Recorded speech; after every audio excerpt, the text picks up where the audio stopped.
Hi there, it's Doris, your traveling golf diva. Today, we are going to find our course. We're going to be interviewing Tracy Hanson, LPGA Tour player and author of Finding My Course, a professional athlete's journey through pain to purpose. Hello, divas and gents, and welcome to the Traveling Golf Diva Podcast, where golf meets travel, lifestyle, and unforgettable adventures. Here's your host, Doris Muscarella. Welcome, Tracy. Very excited to have you. I'm reading your book. I can't put it down, so I have so many questions to ask you. Thank you for being with us. Yeah, thanks for having me. It's an honor to be asked. Absolutely. And you stand out in the San Jose State multiple All-American honors. 11 tournaments, girl. That is so exciting. Can you give us a little bit about your background? Sure. Well, I grew up in northern Idaho, where most people say they actually have golf courses there. But we do, and we had winter and summer, so I played multiple sports, which I'm very thankful for. Played all my junior golf in Washington State. Was a kind of a big fish in a small pond up there, but then when I got to San Jose State, I was kind of average for the national rankings as a freshman. And it took me about a year to improve my game. And then from my sophomore year to my senior year, I won those 11 titles. And we won a national championship.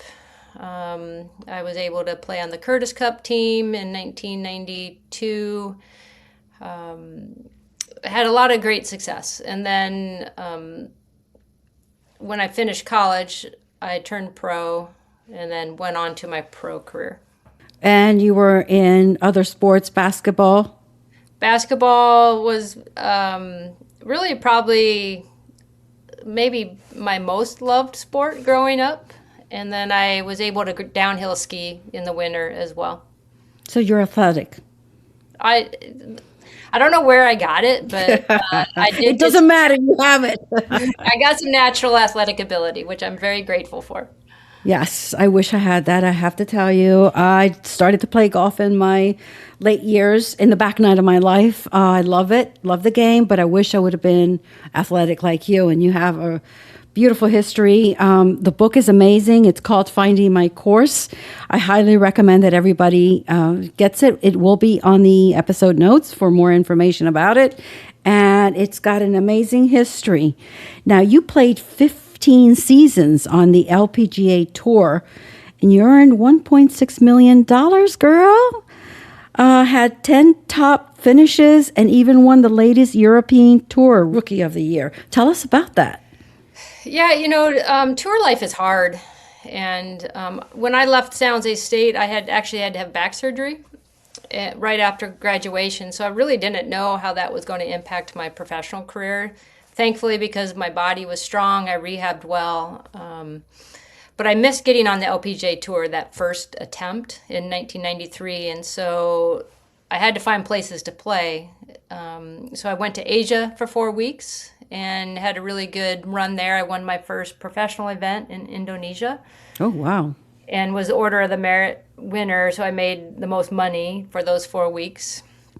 And then I played 5 times in Europe, including the British Open. And because I played so well for those 5 events, I was Rookie of the Year while the rest of the girls playing on that tour was playing a full season. So that was a great experience to play overseas. And then the second time I tried to get on the LPGA Tour, I did qualify, and then I was a rookie in 1995. What a history. Beautiful history. Very inspiring. Now, for us that we're in the back nine of our lives, what do you recommend us to... I'm not going to be an LPGA player, got disclosure, never. But what is your training process? Well, I'm in the senior season of my golf life now, and not quite the full back nine, but I've been playing senior golf, and when I took about 8 years off from really concentrating on golf, and my body paid the price, so I wasn't stretching.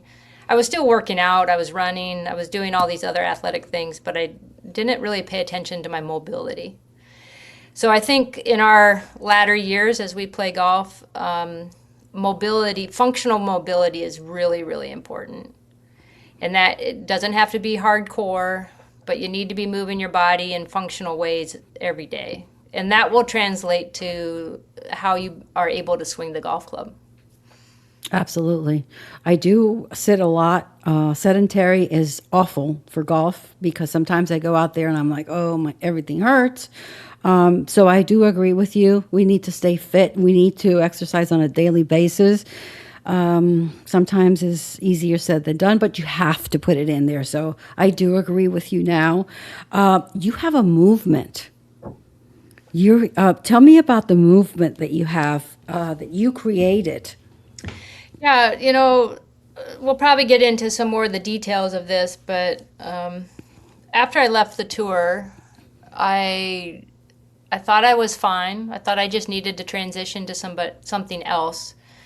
But getting away from that performance mask and hiding behind performance, I realized I wasn't okay emotionally.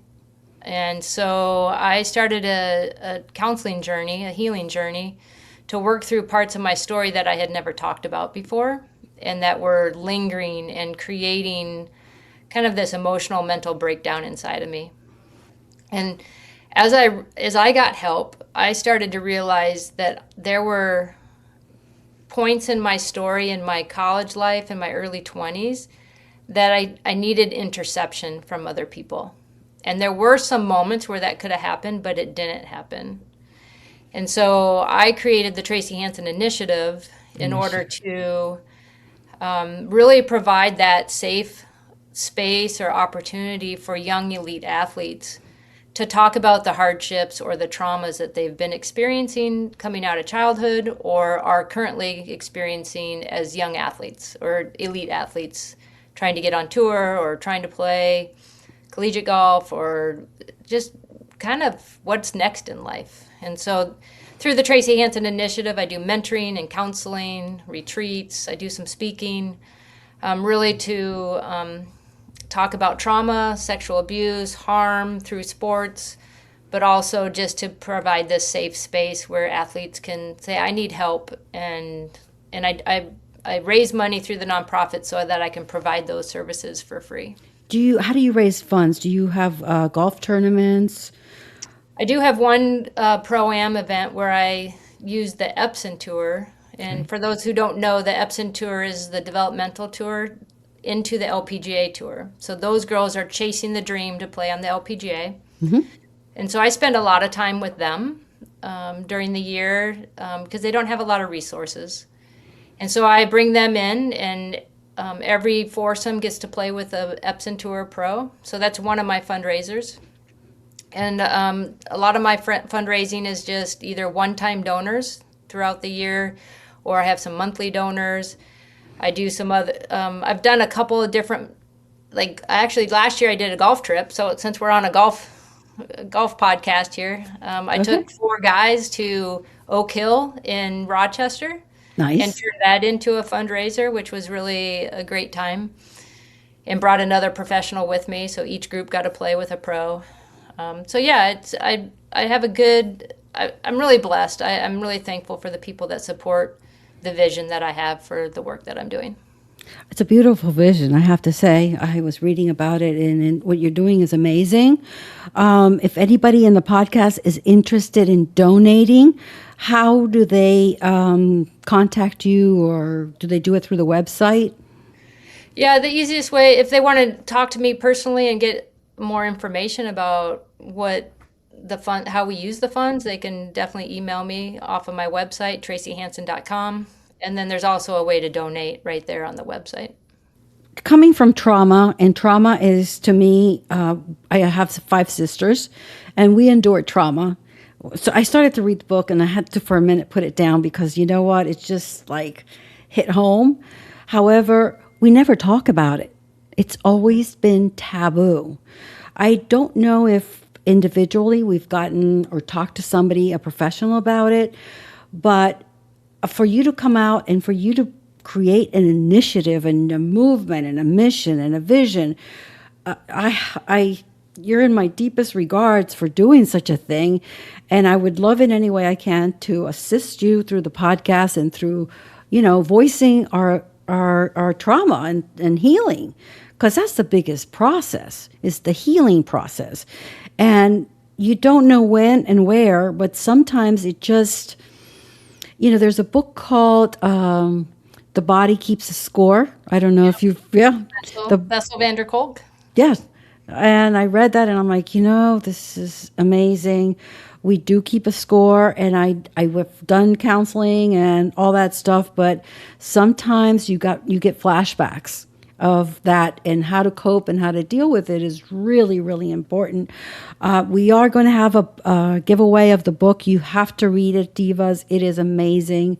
And I wanted Tracy, give me more information as to what made you decide to write a book about it. Yeah. So let me just preface this by saying, everybody has a story, and everybody's stories matter.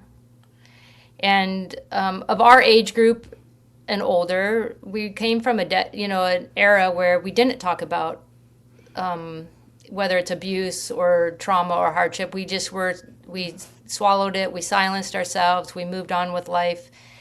But like you said, the body keeps the score. Our body remembers. And I've actually done some training somatically, so I do some somatic work with the people I mentor and counsel as well, and it's fascinating. But when we hold our stories in silence, in secrecy, in the darkness, it will come out of us somehow, sideways, through our emotions, through our physical health, through our mental health. And so I was in silence of a sexual abuse story from high school and didn't even call it sexual abuse for 20 years. Wow. It was just a relationship in my mind because I didn't have the language or the pathway to really get the help. And so in those 20 years of silence, I thought I was fine, but I was out there playing golf, and I had some other losses in my life, and I just kept playing because that's all I knew to do. And That's what was expected of me to do. And I didn't feel like I had a choice. Right. And so when I got help, I don't believe everybody has to publicly talk about their story. God's given me a platform. I use golf as the door opener, and my athletic past and the current, being a current player as well, that just opens the door for me to be able to talk to people. And so I just feel called to do that. To actually, I started slow. As I started getting help, I just slowly started talking to small groups of women's retreats or women's golf. I would do a clinic and then share my story. And I started really small. And so over the years, as it has grown and my courage has grown to speak more, I started writing the book, and it went through a few different phases until it got to the format that it's in today. And there were days where I'm like, what the heck am I doing? I got myself into this. Even at the month before I was ready to publish, I'm like, I don't know. I've just spent thousands of dollars to write this thing, and I'm like, I don't know if I want to publish.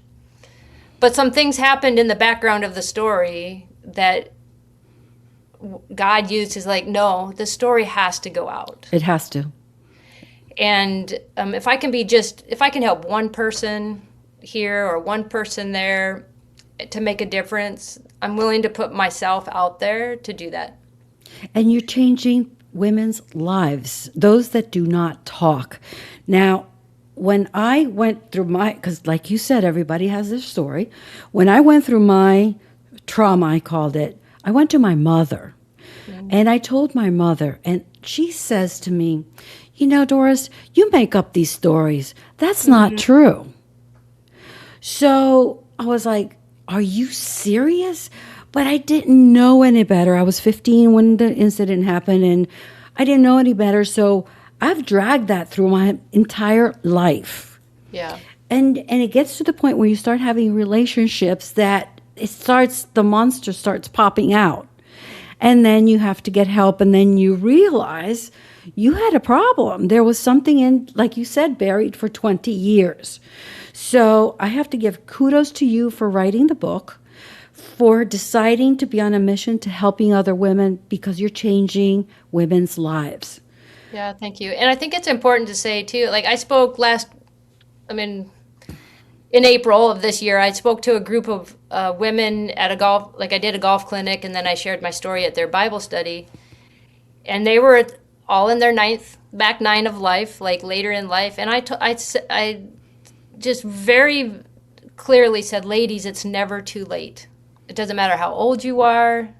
It's never too late to get help and start talking about those places that we've buried for so long. Absolutely.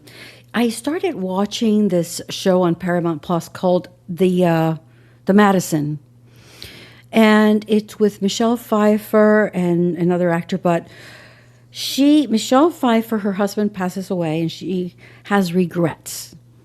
And in one of the episodes, she says, I am 65 years old, and I'm full of regrets.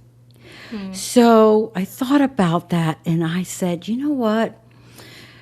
To speak out, to let the world know you're hurting and you're going to fix the problem. I thought about it, and I said, I woke up this morning, and the first thing I told my partner is, I don't want regrets. He goes, oh, God, what happened? What did I do? I said, you didn't do nothing, but I don't want regrets. Right. I want to voice my opinion. I want to say what I like, what I don't like. And I'm on a mission, and that's why you resonated when I started to read the book in many ways. I'm on a mission to help women in this world, all over the world. They're entrepreneurs. They're golfers. They're trying to get out there, and I want to help them. I want to make their voice loud and clear. My goal is to be on television. I have a podcast now. I want to be I was on the radio before, but I just want to get really, really loud because women need to be heard. Mm-hmm, we need to get ourselves out there. We need to, enough is enough. We need to speak up. Transparency is important. Helping each other is important. And women like you that are on a mission to help each other, kudos. I said it before. I'm so proud of what you're doing. I will, if with your permission, I'd like to put the book on my website, the Traveling Golf Diva website. I will put books that you must read, and then I'll put your information and your book so they can, with your website, and they can contact you, because it's about working together to make a difference. For sure. After retiring in 2009, you stepped away from several years before returning to competitive golf on the Legends Tour. What did that time away teach you? I like sometimes to walk away from things to reflect and correct. But in your words, what did you do after 2009? It's interesting. When I left the tour, I was really starting to hate the game.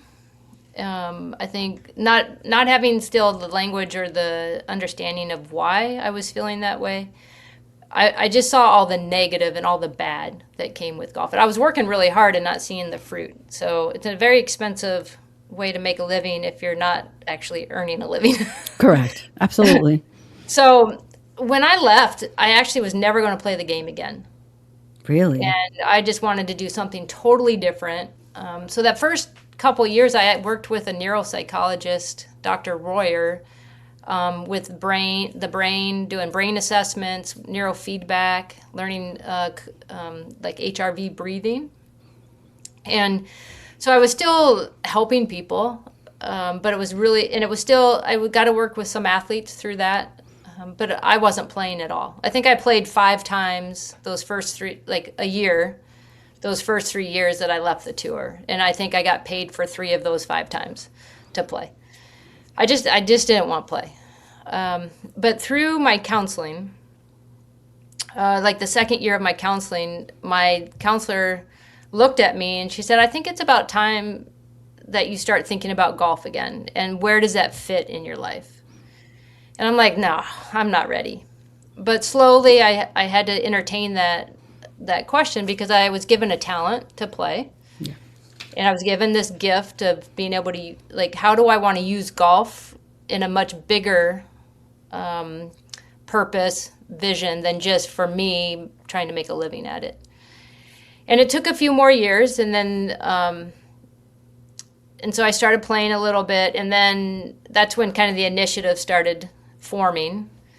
But when I turned 45 and I was eligible for the Legends Tour, unfortunately we didn't have that much, and we still don't have that many opportunities. It's in the way the 2008 crash and then COVID and trying to find sponsors for tournaments for our level is not easy. Right. But I'm like, okay, I'm going to try to play some. And here I had gone a handful of years of counseling, so I'm feeling emotionally ready. I feel I actually like the game again. And so I went to those first couple of tournaments thinking, like, this is going to be great. This is going to be fun. This is going to be easy. And lo, Doris, like, everything came flooding back. Yes. Like, well, not that, I mean, yes, I could still hit the golf ball, but, like, the expectations, the pressure, this internal dialogue. I have a really strong self-critic. Oh, yeah. I'm like my worst enemy on the golf course. Me too. And so I struggled. Mm-hmm. Like I struggled that first year or two, like getting my feet underneath myself and like, what does it mean to compete again? And I was actually surprised that it hasn't been as easy as I thought it was going to be. And I also believe that I'm still learning about myself and the world through golf. And so I've had to do some switch in my perspective. And part of my counseling journey has also included where in the past I felt like I was expected to play. And it was like other people's reason why I was playing. Today, as a senior golfer, I'm choosing to play. And so this word of choice. Yeah, yes. So I have to remember that it's a choice. And as I choose to play golf, then I want golf to continue to develop my character, who I am as a woman, how I present myself, how I treat other people while out playing, and I'm still a work in progress for sure. You know, I interviewed Carrie Byers, who is from Canada, and she said and I quote her. I give her a lot of credit because she said, when you can't do something or you think you can't do anything, just think on what's on the other side of fear. Mm. What's on the other side of fear? So if you fear something, you'll never know. You just got to walk right through it. And it is hard, I have to tell you. And I am my self-critic. I'm like you. I hear you. We're very much alike. But you got to go on the other side of fear or you're never going to grow. You're never going to expand. I love golf for many reasons. Nature, number one. Camaraderie, the people that I meet. Everybody, they're amazing. So listen, I met you. I'm reading, almost finishing with your book. Spectacular. It wouldn't have been possible without golf. And how you're changing women's lives, your initiative, and anything I can do to help, by all means, Tracy. You got my phone number. Text me, Doris. Can you promote me? Can you help me with this? I'll be happy to do that. And I appreciate so much that you are in the podcast. Hopefully, I'll have you again when you go out there and win another tournament. And you say, Doris, can you put me back on the podcast? Let's do that. You got it. You got yourself a deal. When I'm up in your area, I'm calling you so I can meet you in person. We're going to make a wrap right now. Thank you, Tracy, for having us, for being on the podcast. I want to thank all the divas for joining me on this journey today with Tracy Hanson. You have to get the book, Finding My Course. I will also put it on the episode notes and on the website. I am Doris, your Traveling Golf Diva. Until next time, keep swinging, keep traveling, and always add a touch of diva flair to the game. Thank you for being with us. Thanks for listening to the Traveling Golf Diva Podcast. Be sure to subscribe, share, and follow. Find the Diva on Facebook at The Traveling Golf Diva and on Instagram at The Golf Diva. And be sure to visit the TravelingGolfDivaPodcast.com for more inspiration. See you next time.